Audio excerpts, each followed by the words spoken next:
aujourd'hui. Alors nous continuons avec la repentance et aujourd'hui nous avons l'épisode 4. Alors aujourd'hui nous allons voir les étapes de la repentance. Et donc il y a 4 étapes de la repentance qui sont la conviction du péché, la confession, l'abandon du mal et la complète soumission à Dieu. Et aujourd'hui, nous allons parler de la conviction du péché. Alors, c'est quoi la conviction du péché? J'aimerais donc vous dire d'abord ce qui n'est pas la conviction du péché. De un, la conviction du péché n'est pas un sentiment de culpabilité ou de honte à cause de notre péché. Elle n'est pas une punition de Dieu. Et dernièrement, la conviction du péché n'est pas la connaissance du bien et du mal. Alors, lorsqu'on définit les termes convaincre veut dire reprendre. Et lorsqu'on dit convaincre du péché, c'est se prendre conscience de la gravité de notre péché et à quel point cela déshonore Dieu. Dans Genèse chapitre 39, le verset 9, nous avons l'exemple de Joseph qui a refusé de commettre l'acte qui est contraire à la volonté de Dieu, qui était de pécher avec la femme de Potiphar, où il dit « Comment pécherai-je contre Dieu ?» Et la conviction du péché est le fait d'être horrifié par notre péché. Et enfin, la conviction du péché, c'est prendre conscience de la colère de Dieu. Alors, lorsque le Saint-Esprit expose les mal, c'est pour reprendre celui qui les commet et de le présenter les besoins d'être sauvé. Le Saint-Esprit ne nous convainc pas seulement du mal ou du péché, mais il nous conduit aussi à la repentance. 2 Corinthiens, le chapitre 7, le verset 9 à 10 dit ceci.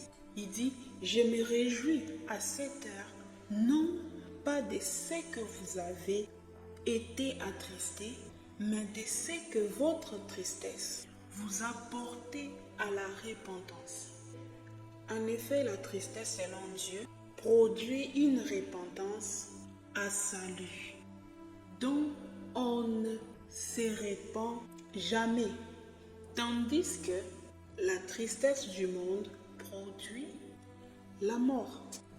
Donc, la conviction du péché, c'est la tristesse que l'on ressent pour avoir offensé Dieu ou avoir péché contre Dieu. Alors, voici comment la conviction du péché se passe. Avant, nous voyons dans Jean chapitre 16, le verset 8, où il est dit « Et quand il sera venu, il convaincra le monde en ce qui concerne le péché, la justice et les jugements. » Donc, là, on parle du Saint-Esprit, de quand il viendra, c'est pour nous convaincre du péché, nous faire prendre conscience de notre mal. Et après, nous lisons dans Éphésiens chapitre 4, le verset 30, il est dit ceci. « N'attristez pas le Saint-Esprit de Dieu, de qui vous avez été scellés pour le jour du jugement. » Donc, il vient pour nous convaincre afin que nous puissions prendre conscience de notre mal et passer à la repentance. Et quand il est déjà en nous, le but, c'est que nous ne puissions plus nous retrouver encore à commettre le mal. Bien qu'il existe une tendance qui dit que certains qui n'ont jamais entendu parler de Jésus peuvent être sauvés par la conscience ou autrement. Et c'est là dans Romains chapitre 2, le verset 12 à 15. Mais voici une chose, c'est que la parole de Dieu dit qu'il n'existe pas d'autres moyens par lesquels l'homme peut être sauvé si ce n'est que par Jésus-Christ. Cela est dit dans Actes, le chapitre 4, le verset 12.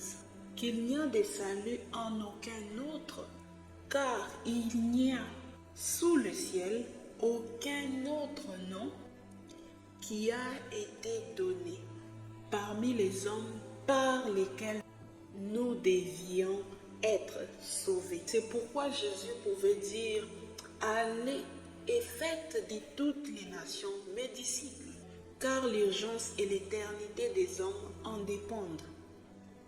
Selon Matthieu chapitre 28, le verset 19. Et c'est en cela que repose la venue de Christ ici sur terre. Car, étant juste, il ne reviendra que lorsque toutes les nations auront entendu parler de lui. Selon qu'il est dit dans Matthieu chapitre 24, le verset 14, que cette bonne nouvelle du royaume sera prêchée dans le monde entier pour servir de témoignage à toutes les nations. Alors viendra la fin. Alors, par là, nous comprenons que la repentance est très importante dans la vie d'un enfant de Dieu. Et lorsqu'on est convaincu du péché, c'est pour qu'on ne puisse plus y retomber. Et notre salut dépend de la marche que nous sommes en train de mener ici sur terre. Alors j'aimerais prier avec quelqu'un qui a été convaincu en ces moments par le Saint-Esprit de son péché, du mal, de quoi que ce soit, dans quoi que ce soit que tu te retrouves.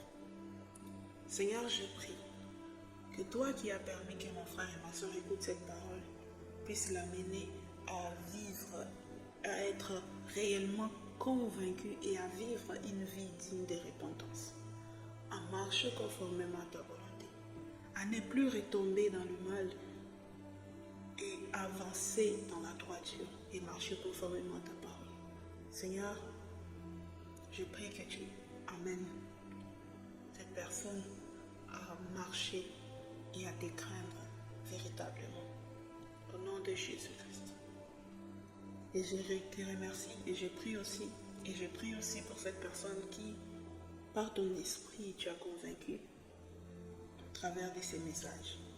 Seigneur, amène-le à se repentir et à réellement se détourner du mal. Au nom de Jésus-Christ, j'ai ainsi prié. Amen.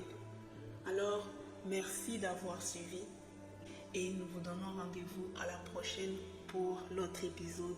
Que Dieu vous bénisse. Surtout, n'oubliez pas de vous abonner et de partager ces messages. Bye bye.